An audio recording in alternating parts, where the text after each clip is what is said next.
Shalom Bapak Ibu Jemaat yang dikasihi di dalam Yesus Kristus. Kita bersyukur kalau hari ini kita dapat memasuki minggu kedua PMPI.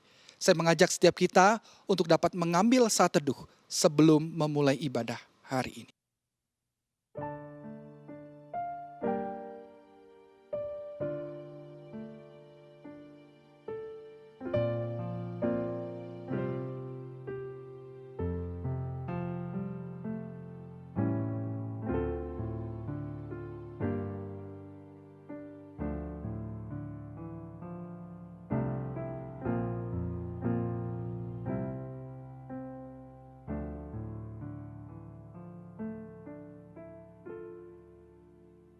Amin.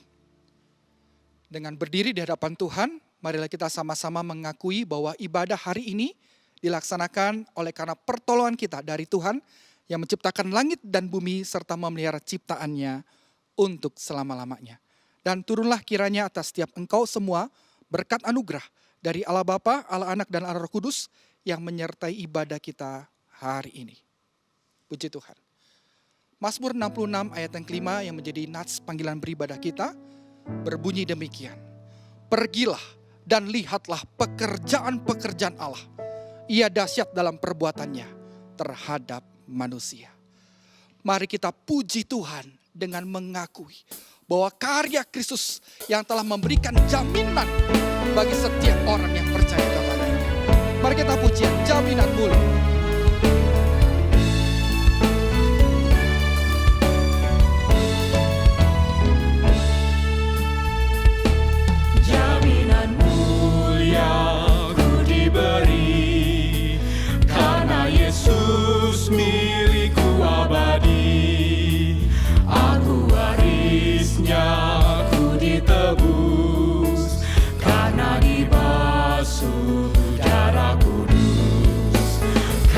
Masyurkan kami puji tentang Yesusku selamanya.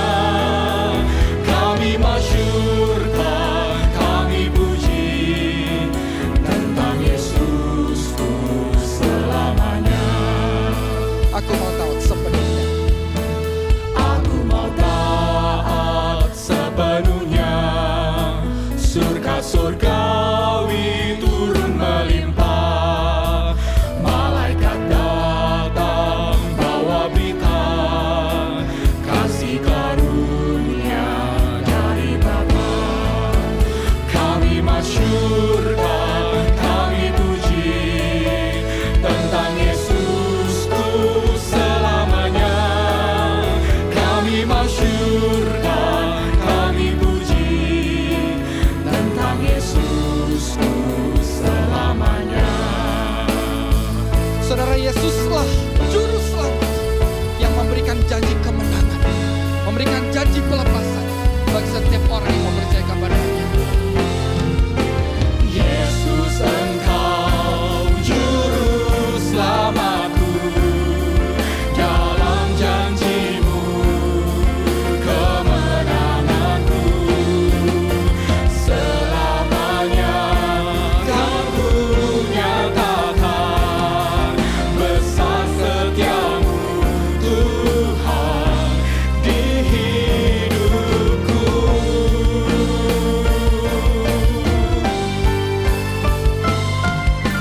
Yesus, Engkau juru selamatku, dalam janji-Mu kemenanganku.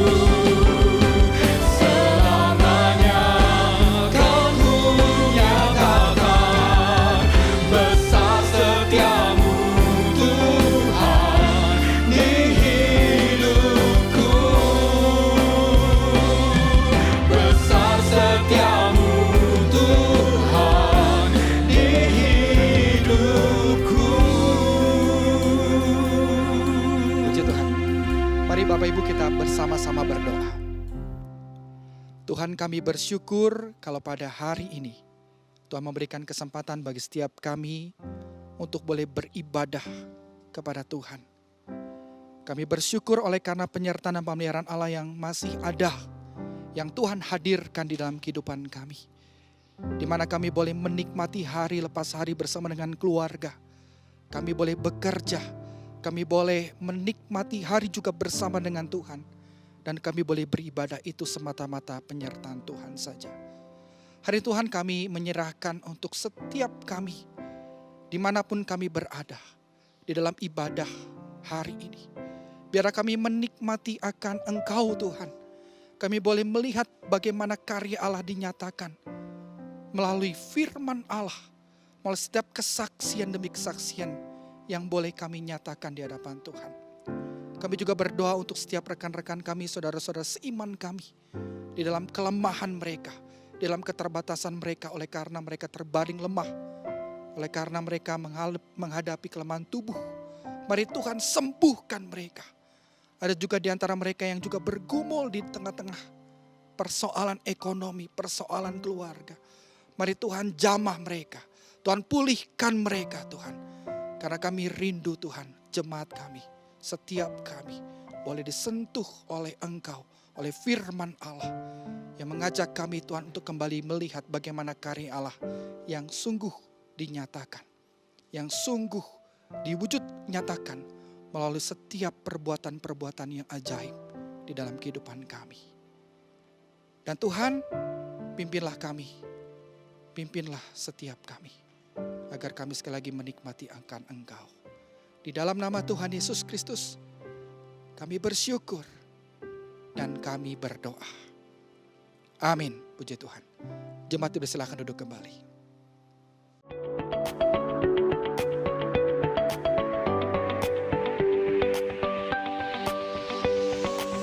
Shalom Bapak Ibu Jemaat GII Hope Imtong yang diberkati Tuhan. Rumah Belajar Parusia memiliki konsep pelayanan rumah singgah bagi anak-anak sekolah di Kapan yang harus menempuh jarak yang jauh dan berjalan kaki ketika mereka pergi ke sekolah.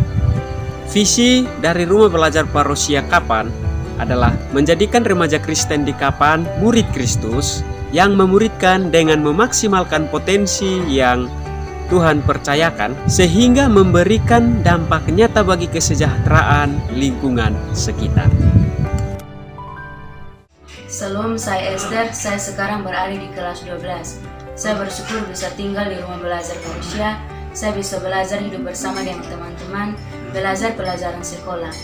Dan bersyukur selama pandemi, saya masih bisa belajar secara online berkat kerjasama dengan guru-guru Trimulia, sehingga saya tidak ketinggalan pelajaran sekolah. Dan saya senang sekali karena semester lalu saya mendapat peringkat 1 di kelas. Selain itu, saya juga dibimbing secara rohani oleh kakak pembina, sehingga saya mendapat kesempatan untuk ambil bagian dalam pelayanan memimpin kelompok PA untuk adik-adik di SMP yang benar.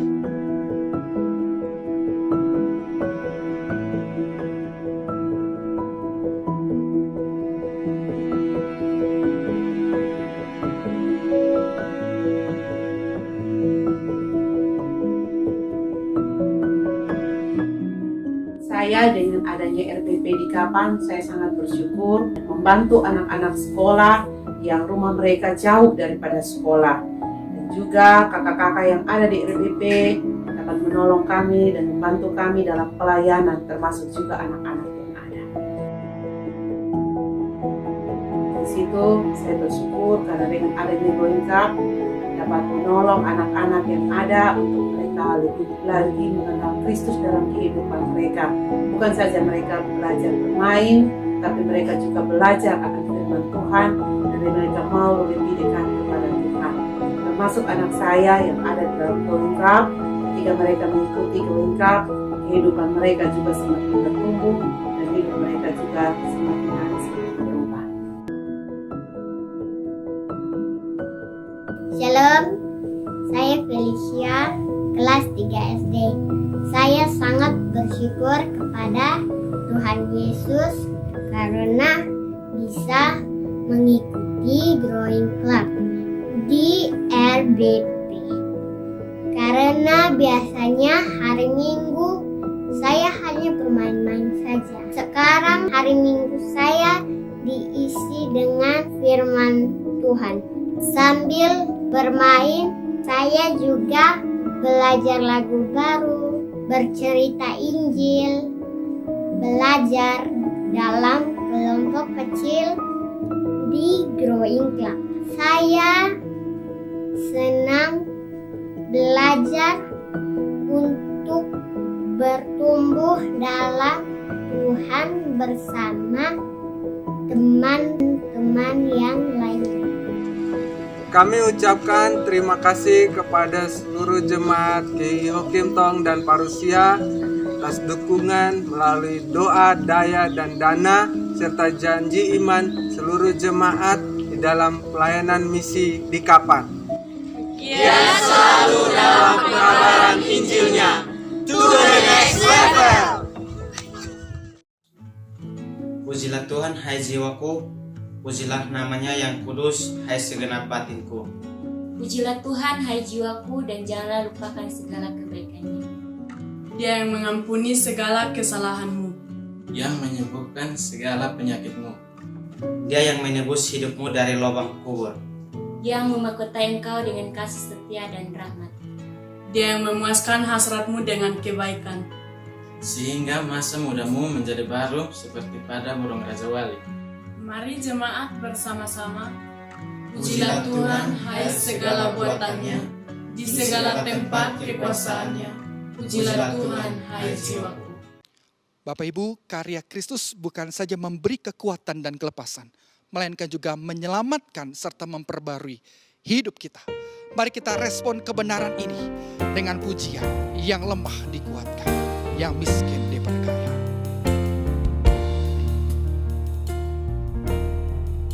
Yang lemah dikuatkan, yang miskin diperkaya, yang buta pun melihat, semua Dia buat bagiku. Hosana, Hosana, Yesus mati bagiku. Hosana, Hosana, Yesus mati dan bangkit.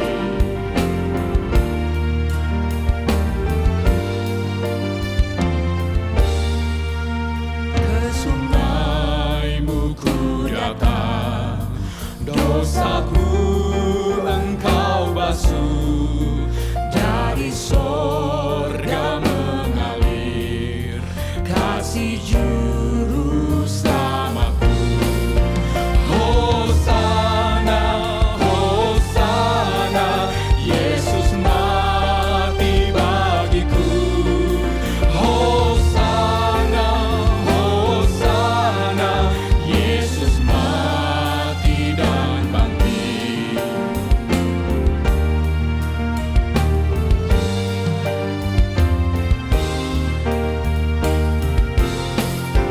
Dari lumpur ku bangkit, kelimpahan-Mu Tuhan, hatiku penuh nyanyian, Yesus telah bebaskanku. Hosana, Hosana, Yesus mati bagiku. Hosana, Hosana, Yesus mati dan bangkit. Hosana, Hosana, Yesus mati bagiku. Hosana, Hosana, Yesus mati dan bangkit. Mari Bapak Ibu kita bangkit berdiri bersama dengan orang percaya di berbagai tempat. Mari kita menyatakan pengakuan iman kita, pengakuan iman rasuli. Aku percaya kepada Allah, Bapa yang Maha Kuasa, Khalik langit dan bumi, dan kepada Yesus Kristus anaknya yang tunggal Tuhan kita, yang dikandung dari Roh Kudus, lahir dari anak darah Maria, yang menderita sengsara di bawah pemerintahan Pontius Pilatus, disalibkan, mati dan dikuburkan, turun ke dalam kerajaan maut. pada hari yang ketiga, bangkit pula dari antara orang mati, naik ke surga, duduk di sebelah kanan Allah, Bapa yang Maha Kuasa. Dan dari sana Ia akan datang untuk menghakimi orang yang hidup dan yang mati. Aku percaya kepada Roh Kudus, gereja yang kudus dan am, persekutuan orang kudus, pengampunan dosa, kebangkitan orang mati, dan hidup yang kekal. Amin. Dengan tetap berdiri, mari kita sama-sama angkat pujian Hosana, Hosana. Hosana, Hosana, Yesus mati bagiku. Hosana, Hosana, Yesus mati dan bangkit. Hosana, Hosana, Yesus mati bagiku. Hosana, Hosana, Yesus mati dan bangkit. Bapak Ibu Jemaat dipersilakan duduk kembali. Shalom, senang sekali hari kita boleh membangun ibadah kita bersama-sama. Hari ini firman Tuhan akan dilayani oleh Pastor Alan George. Beliau adalah salah satu pastor dari Life Church yang berpusat di Edmond, Oklahoma, Amerika. Life Church adalah gereja terbesar nomor 3 di Amerika hari ini. Saudara, Pastor Alan secara khusus adalah online pastor dari Life Church Online yang telah membangun sebuah platform yang telah dapat digunakan oleh gereja-gereja dimanapun di seluruh dunia untuk memberitakan Injil, membangun gereja secara online, secara digital. Life Church juga adalah gereja yang telah mengembangkan dan mendistribusikan Alkitab, aplikasi Alkitab paling populer yang dunia miliki hari ini, yaitu YouVersion Bible. Per Desember 2020 yang lalu, YouVersion Bible telah diinstal, telah di-download ke 450 juta. Bayangkan ini, 450 juta device, smartphone, gadget, menggunakan YouVersion Bible, supaya semua orang di seluruh dunia benar-benar secara harfiah dapat membaca Alkitab dalam berbagai bahasa yang berbeda-beda. So, Life Church adalah gereja yang telah berhasil memanfaatkan secara maksimal teknologi terbaru hari ini untuk memberitakan Injil kepada bangsa-bangsa. Pastor Alan George, saya percaya akan menjadi berkat bagi kita, membawa kebenaran firman Tuhan yang menolong kita memahami dan menghidupi bagaimana memberitakan Injil di tengah dunia yang berubah hari ini. Maka, mari siapkan hati kita. Pastor Alan, please take your time. Well, I'm so grateful for the opportunity to be here with you today. Pastor August Gunawan and Pastor William, thank you so much for your leadership and allowing me to be a part of this service. It truly is an honor, and I'm humbled that I get to be here with you. Pastor William and I got to meet a while back when I was visiting, and so I love that I get to continue this relationship and be here with you today. Pastor William said that as a church, you're celebrating the 45th Mission and Outreach Month. And I love that you as a church, you're being intentional about this. Because we realize the Bible says that this world is in desperate need of a Savior. And as a church, we're called to be a light to this world. But sometimes things get in the way, right? At times we get busy. And obviously with everything that's happening around the world, work situations have changed. And the way, we balance work and personal life. And if you have kids, trying to figure out their education and doing all of this, sometimes our priorities change and we forget that our main priority is God. And as a church, God's called us to tell others about how we've experienced His love and His grace. And so as we're focusing on outreach and missions this month, I want to share just some thoughts with you that God's placed on my heart. And I want to start with an interaction that Jesus has with two people. These two people that we see in Scripture, they're very different. They're poles apart. And I'm going to read about 10 to 11 verses, but I want to focus in on one verse. The reason I'm reading the whole thing is because I want us to understand the context of what's going on. So I'm going to be reading from Luke chapter 7, verse 36 onwards. Jesus was invited to Simeon, who is a Jewish religious leader. He was invited to his house. And so this is kind of what happened. So Luke chapter 7, verse 36 onwards. Afterwards, Simeon, a Jewish religious leader, asked Jesus to his home for dinner. Jesus accepted the invitation. When he went to Simeon's home, he took his place at the table. In the neighborhood, there was an immoral woman of the streets known to all to be a prostitute. When she heard that Jesus was at Simeon's house, she took an exquisite flask made from alabaster, went right into the home of the Jewish religious leader, and in front of all the guests, she knelt at the feet of Jesus. Now, obviously, this is not normal. This was not supposed to be happening. So this is an interesting situation. Verse 38, broken and weeping, she covered his feet with the tears that fell from her face. She kept crying and drying his feet with her long hair. Over and over, she kissed Jesus' feet. Then, as an act of worship, she opened her flask and anointed his feet with her costly perfume. Now, when Simeon sees this, he thought, this man cannot be a true prophet. If Jesus was really a prophet, he would know what kind of sinful woman is touching him. Jesus, obviously knowing what's going on, says to Simeon, Simeon, I have a word for you. Go ahead, teacher, I want to hear it, he answered. It's a story about two men who were deeply in debt. One owed the bank $100,000 and the other only owed $10,000. When it was obvious that neither of them would be able to repay their debts, the kind banker graciously wrote off the debts and forgave them all that they owed. Now Jesus asked Simeon, tell me, Simeon, which one of the two debtors would be more thankful? Which one would love the banker the most? And Simeon obviously answered, like we would, I suppose it would be the one with the greater debt forgiven. Jesus said, you're right.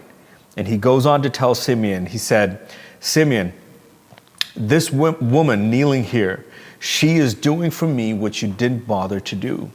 When I entered your home as a guest, you didn't think about offering me water to wash the dust off of my feet. Yet she came into your home and washed my feet with her many tears and then dried my feet with her hair. You didn't even welcome me into your home with the customary kiss of greeting, but from the moment I came in, she has not stopped kissing my feet. You didn't take the time to anoint my head with fragrant oil, but she anointed my head and feet with the finest perfume. Verse 47, she has been forgiven of all her many sins. This is why she has shown me such extravagant love. But those who assume that they have very little to be forgiven will love me very little. I don't know if you're familiar with this passage, but there's a lot happening here. Jesus is in Simeon's house, and all of a sudden, this lady shows up, and like you read, there's this comparison of how two people who met Jesus are responding in two very different ways. On the one hand, you have this religious man, and on the other hand, you have this sinful woman. And in that context, that in itself were two opposite sides of the spectrum. Because women generally weren't held of reputable status, or they weren't honored in that custom or that society. And here Jesus is talking about not just a woman, but an immoral woman, a woman that everyone in that town knew didn't have her life all together. And so here he is comparing two people, a religious guy and a sinful woman. And there's a lot to talk about, but I want to bring our attention to one verse. I mean, if we were talking about worship and if we were talking about praise, it would be easy to say, okay, let's take these two lives. If you were to compare yourself to these two people from the start of the service, which one would resemble you the most? Would you be worshiping like the sinful woman, or would you be distant like Simeon, the religious leader? Don't worry, we're not talking about that. You don't have to feel uncomfortable. We're talking about just this one verse that I want to highlight, and that verse is the last verse. Jesus said, she has been forgiven of all her many sins. This is why she has shown me such extravagant love. But those who assume that they have very little to be forgiven will love me very little. To a person that believes that they've been forgiven a lot will love Jesus more. A person that feels like, oh, there's not a whole lot that I've done, so I don't have to be forgiven that much, Jesus is saying, will love him less. I want to tell you the story. I grew up in a Christian home. and we had a guest speaker come to our church. And while he was sharing his testimony, I mean, this guy lived a crazy life. He grew up not as a Christian, and the part of the world that he lived in, he spent a lot of his younger days attacking Christians. And this was like a crazy story. He lived in this village, and so he would tie a sword to the front of his motorcycle, and he would drive through crowds where there were Christians just so that he could hurt them. I'm sitting here, and so then he shares a story of how Jesus saved him, and he radically changed his life, and now God's using him in a powerful way. Here I am as this little kid listening to the story and going, that is an incredible testimony. Man, I probably need to go sin a little bit so that I can get a testimony like that. And then I can tell people, oh my goodness, look how much Jesus transformed and changed my life. The only reason I thought of that was because I didn't fully understand what God had done for me. It's not about how much sin you've done or how much sin you haven't done. The reality is, and the Bible says it very clearly, that all have sinned. All have sinned. And so when we understand the depth of where Christ has saved us from, our only response can be one just like this woman, where we bare our soul to him. It's when we feel like, man, I'm good. I've been doing good all my life. I don't really need God, because he was a religious leader. You got to understand, he understood what it meant to invite a guest to his home and what the protocol was to honor that guest. But he didn't even do the bare minimum when it came to Jesus. So you have to wonder what was going on in his mind. Did he feel like he probably had it all together? Here are two people that Jesus is telling us about: a religious man and a sinful woman. And Jesus, while he's the same, the way they interacted with him was different. Now, is it just because of a religious leader and a sinful woman? No. The Bible tells us of another religious leader who thought he had it all together until he had an interaction with Jesus that changed everything. It was Apostle Paul.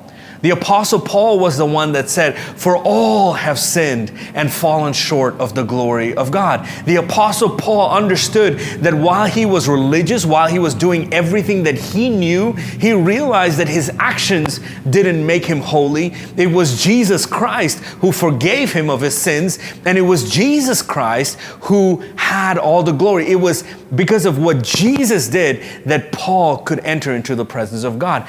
Paul understood where he was and the sinner he was. When we think about outreach, when we think about missions, why am I talking about the story of the religious man and the sinful woman, or Paul? I bring it up because for us to be an effective share of the gospel, for us to be an effective influence in the communities we live in, it starts with a deep understanding of our relationship with Christ. Because I know life happens, things get busy, and if you have known Christ, and if you gave your life to Christ years ago, I wonder sometimes over the years as time passes by, we forget how much he saved us from. Or maybe you grew up and you didn't have this radical transformation story. You've been living a good life and doing everything you can, and you've been following Christ, and maybe you've forgotten the depth of where Christ saved you from. I believe that for us to be an effective church, for us to reach the lost, it starts with us understanding how lost we were. I love what the Apostle Paul says in 1 Corinthians 9, verse 16. He says, for you see, even though I proclaim the good news, I can't take credit for my labors, for I'm compelled to fulfill my duty by completing this work. He's talking about, I'm compelled to share the gospel. He continues to say, it would be agony to me if I did not constantly preach the gospel. What would cause someone to feel a deep sense of agony if they cannot share what God did in their life? I think back to It was almost 21 years ago when God changed my life. And yes, while I did grow up in church, I ended up falling away from God, and I started doing things that I shouldn't have been doing. And I remember getting to such a desperate place in my life where I didn't know if I wanted to live anymore. And I don't know if you've ever felt that kind of desperation where you were willing to end everything. I remember sitting with a friend of mine, and he asked me this one question that changed everything for me. He said, "Alan, why don't you give Jesus a chance?" And I was so tired of life. I was so tired of trying to do things my way. Everything that I did just amounted to failure. Nothing seemed to work. From the outside, you might think that I had it all together. I had a ton of friends. I looked happy. But when I came home and when I was faced with reality, I found my heart filled with this deep sense of unhappiness, and I didn't know what I could do to fill that void. And when he asked me the question, "Why don't you give Jesus a chance?" I said, "Sure." That night, everything changed for me. And so when I think about what God saved me from, I'm reminded of my friends. And here I have the answer. Here I have the solution to what they're searching. Why would I not share that with them? Now, this might not make sense to everybody, but there are some of you that know what I'm talking about. When you think about what Christ saved you from, you think about the marriage that you have right now, you know that wouldn't be possible if it weren't for God. When you think about the life that you're living, the career that you have, the job that you have, the friends that you have, when you think about the fact that you wake up in the morning, you're excited to face the day, you know that that's happening because of what Jesus did in your life. So why would we not share this with the people that we know? You understand what the sinful woman and the Apostle Paul have in common. Two very different people, but they knew how much saving they needed. And when they saw Jesus, when that woman saw Jesus, the only response she could have was what we read earlier. Now here's the dilemma. In Romans chapter 10, verse 14, again, the Apostle Paul says this, "But how can they call on him to save them unless they believe in him? And how can they believe in him if they've never heard about him? And how can they hear about him unless someone tells them?" Paul is talking about how the only way that people can be saved by Jesus is if somebody tells them about him. Now, I want to show you this chart. A mentor of mine showed this to me years ago. And this chart that you're looking at is the population of the world that has grown over time. So if you see, it starts from 0 going all the way to where we are today. And if you notice, there's a steep climb in the population. There's more people alive today than ever before. But what's interesting is that while there are more people alive today than ever before, we are more connected today than ever before. Because we've got technology, we've got the internet, we've got cell phones and laptops and iPads, and we've got all these opportunities for us to connect with people that live all over the world. In fact, take this moment right now. We are a church that is located in multiple locations, and I'm standing here in the U.S. preaching this message, but yet we get to experience this together because of technology. And so I believe that you are alive right now because God knew that He wanted someone like you to leverage every opportunity, every platform, every tool that we have so that others would know what Jesus did in our lives. I remember taking this trip to India. I'm originally from India. I'm from the southern part of India, but I took a trip to the northern part of India. The culture was different, the language is different, everything's different there. And I was preaching at this church, and I had a translator. And at the end of the message, I asked people if they want a prayer, come forward. And this, among the people that came forward, there was this one family that came forward, a man, his wife, and this little child. And he was crying as he was standing in front of me. And through the translator, I started asking, what's going on? What does he need prayer for? Well, it turns out that this guy was an alcoholic. And no matter how much he tried, he couldn't kick that habit. He was just caught in that addiction. And he would drink and he would come home, and with him not being in his senses, he would then begin to physically abuse his wife. And then the next day morning, he would wake up and he'd feel so guilty for what he did that he would begin to hurt himself. And he started lifting the sleeves of his shirt, and I could see marks on his hand where he had taken something sharp and began to hurt himself because he felt so guilty for what he did to his family. And he was standing there saying, "Can you pray for me?" Now, obviously, I didn't understand what he was saying. It was a translator. It was kind of confusing. And then when I finally got the story, I would pray, and then the translator would translate. And it took a long time. And either way, after that event, I remember flying back home to the U.S., and it was a long flight. And I remember thinking, God, I wish there was a way, because the Great Commission, Jesus said, I want you to go into the world and preach the gospel. But going into the world is not easy. It takes time. It takes money. You have to get on planes and you have to understand cultures. And if you don't understand the language, you need a translator, and it's not the most efficient way. And I remember just being frustrated and thinking, God, if there was a way that we could overcome language barriers, overcome time zone barriers, overcome distance barriers, so that we can take this truth, because people need to hear the gospel. I wish there was a way to do this.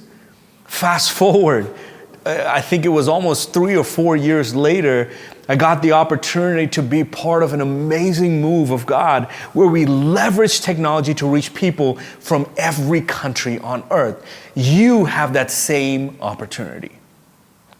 You can make a difference in lives all over the world. And so what I want to do today is, as we understand, because I talked about how what we do comes from a depth of understanding what God saved us from. And when we get that, we too should be like Paul, where we feel a sense of agony if we don't share this gospel. So what are some practical ways that we could do this? And if you're wondering, you're like, Alan, I'm not super technical, or I would love to do it, I don't know where to start. I want to give you 3 simple things that you could do to start making a difference, all right? 3 simple things. The first is this. You can start by inviting someone to church. I love the fact that we're online. You know, it's sometimes if you want to invite someone to your church and maybe they don't live near you, now because of the fact that we are leveraging technology, no matter where someone lives, you can invite them to church with you. Now, I understand some of you might be nervous. You might not feel confident to share the gospel. And so you might be wondering, I don't know how to explain it. I don't know what to do. Bring them to church with you.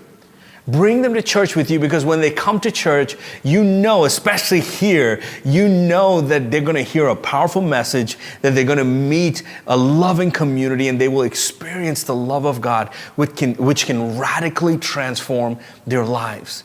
Missions and outreach can be a simple step of just inviting someone to your church. That one invite could change someone's life forever. I know it changed mine. When my friend said, hey, can you give Jesus a chance? It was one invitation that changed my life. And so what's something that you could do? A simple step could be for you to invite someone to church. The second thing that you can try is start a Bible study with your friends. And again, I met this group. I served as a church online pastor at Life Church for many years. And I met this group where none of them lived in the same country. It was an online Bible study where there were people from the US and Japan and the Middle East and Asia and just all over the place. And this Bible study has been going on for years. And one day they decided, hey, what would it look like if we could all come together? And so they all showed up in the city that I lived, and they attended one of the services at the church that I was a part of. And when I saw them, if you looked at them, if you saw them meeting each other, you would have thought that they were friends for years and they were hanging out together all the time. At that point, they had never seen each other face to face. This was the first time that they were meeting together in person, but you could see how connected they were because they made an intentional effort to be there for each other online. And they would just do these Bible studies. I think they did it on Zoom, but it was incredible to see the relationship that was built over the years when you saw a few people simply take an intentional step to study the Word of God together. For some of you, it might be on a video call. Some of you might start a Facebook group. I love the YouVersion Bible app because you can do a Bible study with friends. What would it look like for you to invite your coworkers, your friends, your family members that may not know Christ, invite them to do a Bible study with you? That's a simple, practical step, and you can do it with people anywhere in the world. So, the first, you can invite someone to church. Second, you can start a Bible study, leveraging technology. And the third one is you can leverage your own social media influence. I learned this years ago when I had, with my social media, I was like most people. I'd share, random stuff that was going on in my life, going on at home, going on at work. And if I saw a cool car or something like that, or here's what I had for lunch today or whatever it was, I just randomly just shared some stuff. And I realized, I felt like God was telling me, hey, because I would often share a devotional or I would invite people to church. And God said, why don't you use the influence I've given you online? And so I thought, well, how do I do that? So what I'd do is as I do my personal time with God on a daily basis, I would just take a verse that stood out to me and I would post it and I'd write a quick thought around it and I'd just share it. And I started doing that every day. What's interesting was, and you can follow me if you go to my Instagram account, for example, I'll put a link on the screen. If you go to my account, you'll see it for years now. I'd post a verse or a thought or a quote that stuck out to me, and I started seeing people share that with their friends. They would, in the comments, say, oh my goodness, Alan, this was exactly what I needed to hear. And many of these people were people I've never met before. But you see, when you allow yourself to be used by God and you walk in obedience, you never know how God could use your step of obedience to reach people all over the world. It's so simple. The tools, the platforms, everything's available for us. Can you imagine as you start doing that, what would happen to the people that know you? Imagine if we start doing that as a church. Can you imagine what this would look like? You'd have people from all over the world joining you in your services. You see communities rising up together, doing Bible studies together, learning, growing, being there for each other. Because the church is not a building. We are the church, and we're called to reach this world. Can you imagine all of you on your social media accounts? And obviously, talk about what you're excited about. But if God is what you're also excited about, that needs to be present where you are. Can you imagine the impact we as a church could have? You never know who you might be reaching. I can tell you story after story where people have direct messaged me and said, this one quote made me think, and I've been running away from God. Can you tell me what it's like to, how do I give my life to Christ? And I've, through Instagram direct messages, shared the gospel and led them to Christ. It's possible if you are willing to step out and obey Him. Remember that friend I told you who shared the gospel with me, asked me the question, why don't you give Jesus a chance? Here's something I didn't share with you. He was led to Christ by my dad. So my father led him to Christ. And my father passed away before he ever knew that I gave my life to Christ. So until it was December of 1999 that he died in a car accident. And so he was believing that his son would change his life, but he never saw that happen. But the one person, one of the people that he did lead to Christ It was that person that led me to Christ. You never know the seed that you sow, the kind of harvest that you will reap in the future. Ephesians 3:20 says this, God is willing to do immeasurably more than we can dare to imagine. If you believe that, why is he not doing it? Why is he not doing immeasurably more? I'll tell you why. Because he's waiting on you.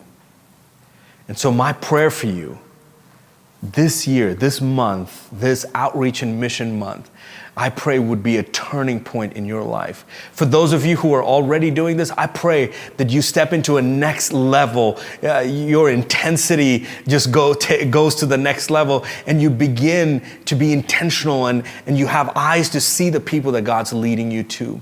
Because when we come together as the church, I believe that we will see incredible things. So I'm excited. And I'm hopeful for all that God's going to do in and through you. I'd love to say a quick word of prayer and then close. Dear Jesus, I thank you for the opportunity you've given us to come together.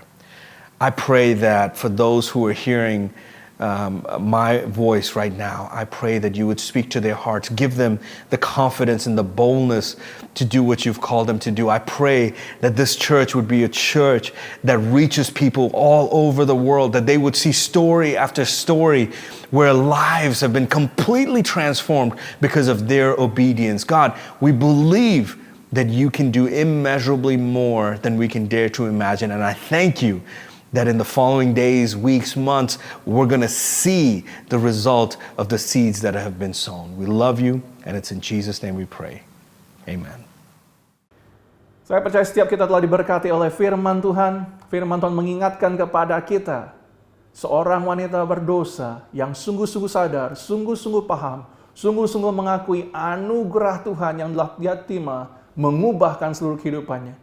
Sehingga dia merasa berhutang kepada Tuhan. Dia memberikan persembahan terbaik, minyak wangi yang bernilai seluruh hidupnya. Kenapa dia memberikan begitu extravagant? Kenapa dia memberikan begitu berlimpah buat Tuhan? Karena dia mau memberikan kepada Tuhan yang terbaik.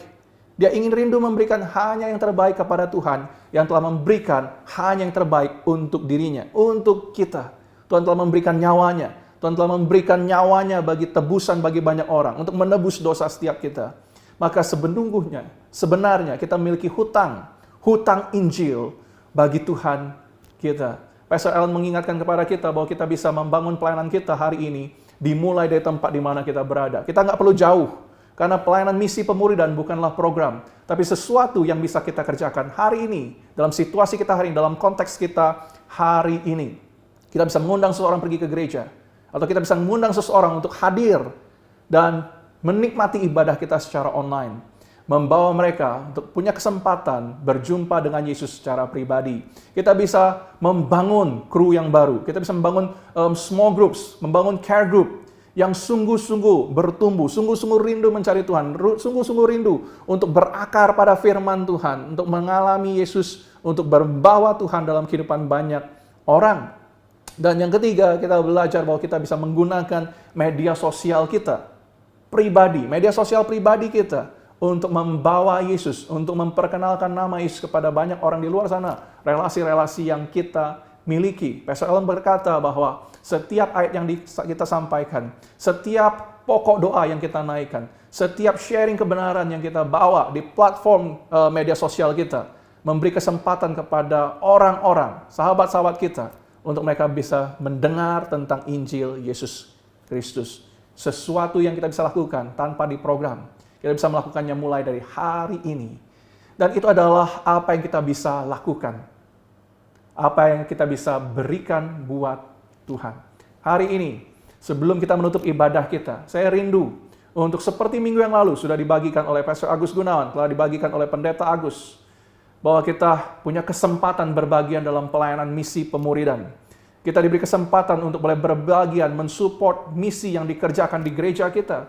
Bukan hanya di kota-kota besar, namun juga kepada banyak daerah-daerah kecil, di banyak tempat di Indonesia, bahkan di luar Indonesia. Saudara, bagaimana kita bisa berbagian?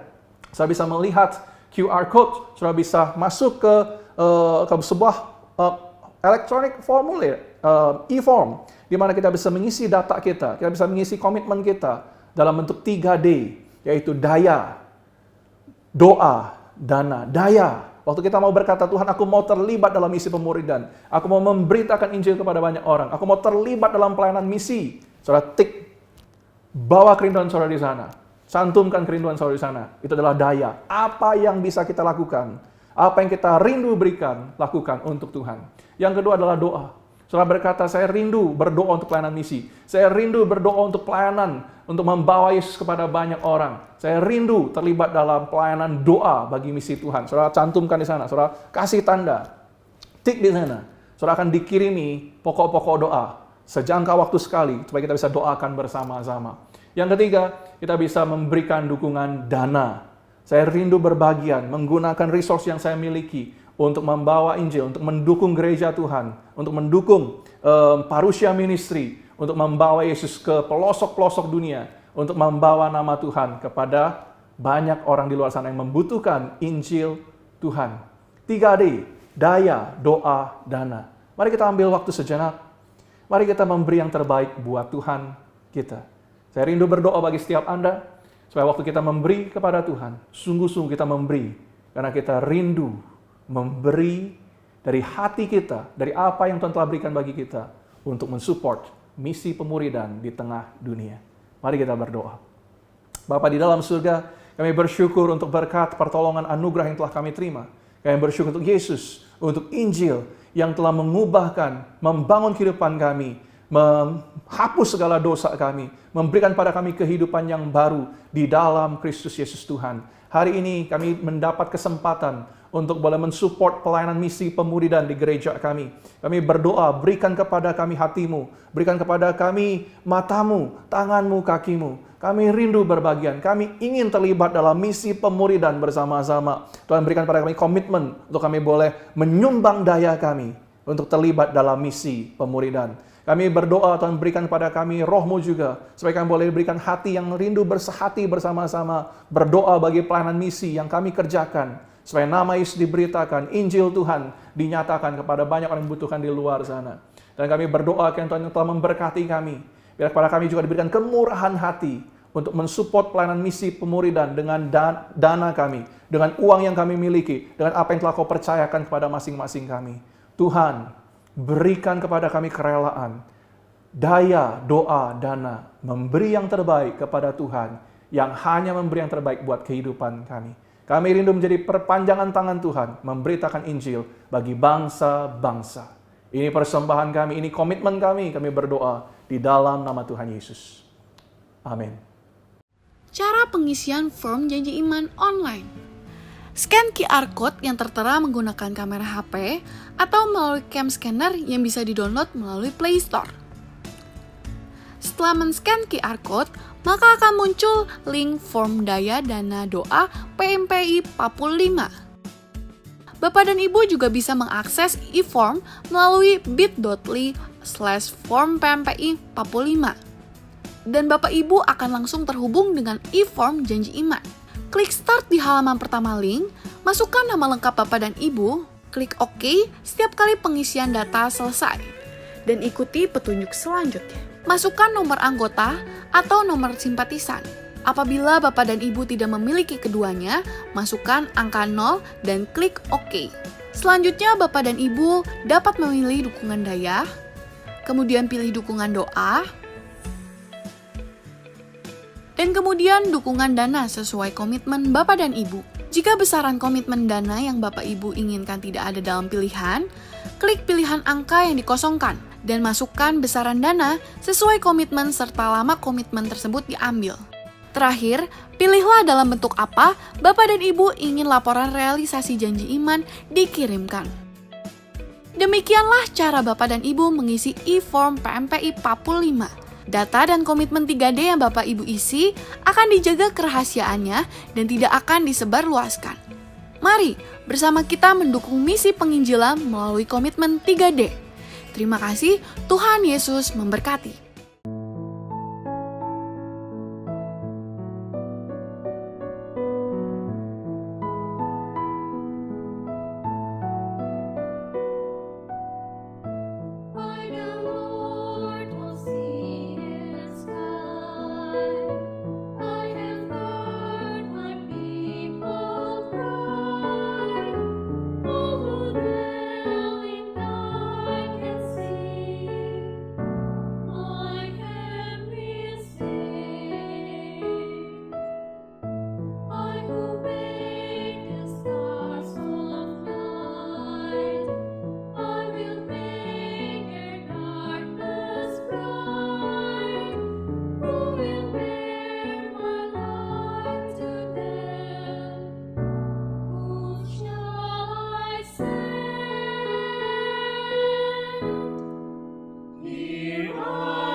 I, the Lord of snow and rain, I have borne my people's pain. I have wept for love of them. Take turn away. I will break their hearts of stone. Give them hearts for love alone. I will speak my word to them. Whom shall I send?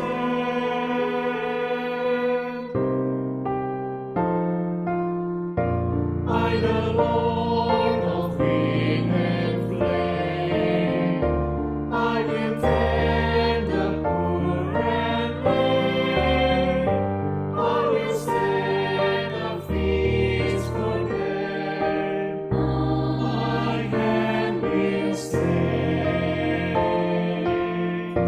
Find the strength I will provide, till their hearts be satisfied. I will give my life for them. Whom shall I send? Here I am, Lord. Is it I, Lord? I have heard you calling in the night. I will go, Lord, go if you lead me. I will hold your people in my heart, in my heart. Here I am, Lord. Is it I, Lord? I will go,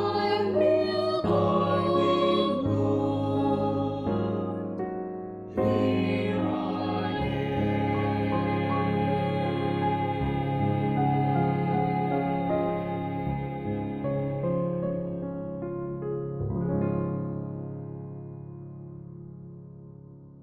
Mari Bapak Ibu jemaat yang dikasihi Tuhan, kita merespon kebenaran firman Allah dengan berkomitmen menyerahkan diri untuk Tuhan, dipakai di dalam kemuliaan. Mari kita berdiri, kita nyatakan pujian, pakailah aku, pakailah aku. Ku ingin hidupku berarti, ku sembahkan diri untuk Tuhan. Ku rindu dipakai Tuhan, ku rela untuk dipakai Tuhan. Ku ingin hidupku berarti, ku sembahkan diri untuk Tuhan. Ku rindu dipakai Tuhan, ku rela untuk dipakai Tuhan. Pakailah aku jadi alatmu, alatmu menangkan jiwa yang belum mengenalmu. Pakailah aku jadi alatmu, alatmu agar hidupku tak sia-sia. Pakailah aku. Puji Tuhan.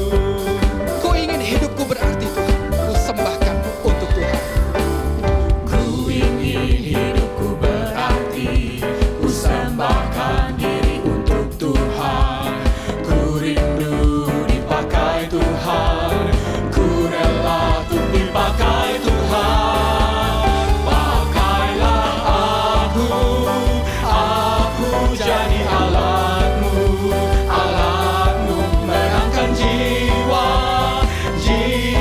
yang belum mengenalmu.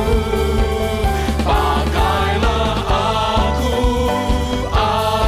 jadi alatmu, alatmu agar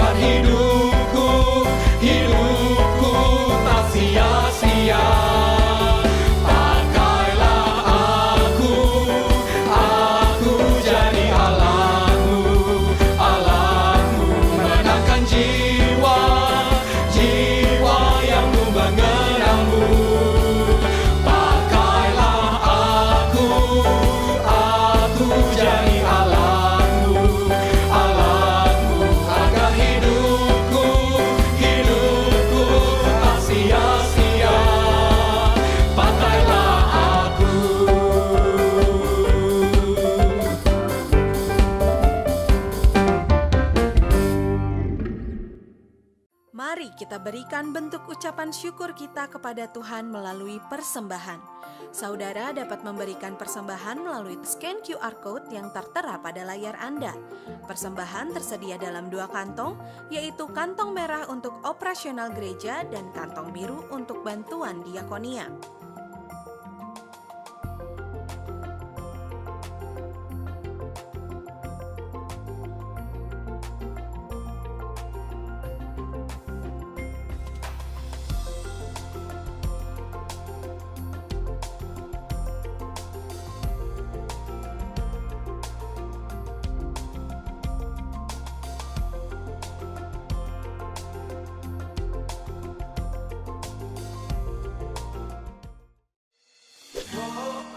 Setiap tahun memiliki peluang dan tantangan tersendiri, dan saat ini kita dihadapkan dengan situasi yang membuat kita sulit dan terbatas untuk melakukan banyak hal.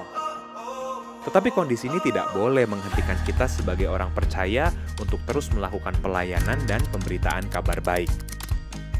Oleh karena itu, Parosia Ministry walau di masa pandemi tetap giat melakukan pelayanan secara online, seperti mengadakan Zoominar bisnis dan kesehatan, pelatihan dan pengembangan SDM, dan virtual mission trip. Agar dapat menyampaikan kabar baik ke lebih banyak orang, bersama gereja kita memperluas jangkauan pemberitaan kabar baik melalui radio Suara Indah dengan menyiarkan berbagai konten rohani. Parosia Ministry juga tetap memperhatikan daerah binaan secara online melalui kelas pembelajaran jarak jauh atau PJJ bagi anak-anak di rumah belajar Parosia NTT. Kami juga mengembangkan Growing Club sebagai bentuk multiplikasi pemuritan murid yang memuridkan kepada anak-anak di lingkungan rumah belajar. Melakukan pelayanan perintisan El Shaddai Cikarang, pengembangan Cornerstone Bandung dengan ibadah online setiap hari Minggu di masa pandemi, dan pembangunan gedung baru. Serta Cornerstone Jogja melakukan pelayanan pengembalaan dan kunjungan jemaat secara online. Segala bentuk kegiatan pelayanan tersebut tentu tidak akan berjalan tanpa orang-orang yang ikut melayani dalam setiap prosesnya. Tetapi apa yang dapat kita lakukan? Parosia Ministry menyediakan 3 cara, yaitu kita dapat melayani melalui daya dengan terlibat langsung dalam pelayanan penyampaian kabar baik, memberikan dukungan dana, dan kita juga dapat terlibat menjadi tim doa untuk pergerakan kabar baik dan follow-up pelayanan. Oleh karena itu, mari bergabung dalam setiap pergerakan Parosia Ministry dan menjadi bagian dari pergerakan ini. Mari bergabung dalam ibadah khusus PMPI ke-45 pada tanggal 21 Maret 2021.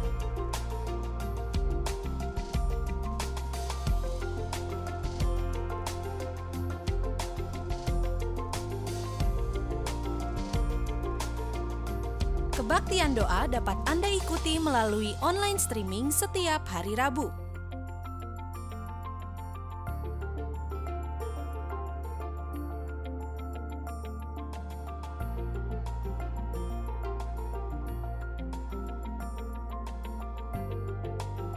Sakramen Perjamuan Kudus akan dilaksanakan via Zoom pada Jumat Agung 2 April 2021.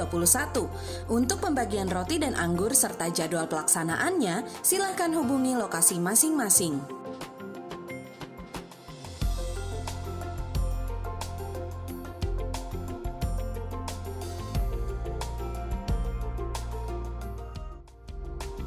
Follow Instagram @hokimtong dan simak informasi terbaru seputar GII Hokimtong. Saudara, kita bersyukur untuk persembahan yang kita boleh berikan. Mari kita naikkan doa kita. Mari kita membawa persembahan kita kepada Tuhan. Mari kita menyiapkan hati kita untuk menerima berkat Tuhan. Mari kita berdoa. Bapa di dalam surga, kami bersyukur untuk satu hari ibadah yang kami boleh persembahkan kepada Tuhan. Kami bersyukur Tuhan yang boleh hadir di tengah-tengah kami. Tuhan yang boleh menerima pujian penyembahan kami, Tuhan yang menggerakkan hati kami. Kami bersyukur untuk persembahan yang kami boleh beri. Dan lebih daripada sekedar uang yang kami beri, kami rindu Kau menemukan hati kami, kehidupan kami, komitmen kami yang baru, untuk kami boleh membawa kehidupan kami, yang menghidupi kebenaran Tuhan, yang menghidupi panggilan kami, untuk boleh memberitakan Injil kepada bangsa-bangsa. Tuhan, terimalah persembahan kami dan temukanlah bahwa bagi Tuhan yang hanya memberi yang terbaik buat kehidupan kami. Temukan bahwa kami juga memberikan hanya yang terbaik kepada Tuhan kami yang hidup. Terima kasih Bapa, ini persembahan kami, ini penyembahan kami. Biarlah Engkau boleh menerimanya. Dan boleh menerima setiap pujian penyembahan kami, menerima persembahan kami. Saudara, arahkanlah hatimu dan terimalah berkat Tuhan. Tuhan memberkati kau saudaraku dengan kekuatan, kesehatan, vitalis Tuhan untuk menapaki hari-hari hidup di depan. Tuhan memberkati kau dalam usaha, bisnis, pekerjaan, studimu. Supaya apapun yang kau kerjakan dalam terang firman Tuhan, Tuhan jadikan berhasil, melipat gandakan berkat dalam kehidupanmu. Tuhan memberkati engkau dengan damai sejahtera ketenangan Tuhan, memberkati engkau dan seisi keluargamu untuk terus bersinar, terus boleh memancarkan kasih Tuhan, terus boleh membawa kehadiran Tuhan kepada semua orang di sekitarmu. Dan biarlah kiranya Roh Kudus meneguhkan engkau, supaya boleh membawa kehidupan yang mengalami kemenangan demi kemenangan setiap hari. Biarlah kiranya kasih daripada Allah Bapa, anugerah dalam Tuhan Yesus Kristus, damai sejahtera Roh Kudus, memimpin, menjaga, memelihara kehidupanmu dari hari ini sampai selama-lamanya. Percaya katakan, amin, amin, amin. Amin. Amin. Amin.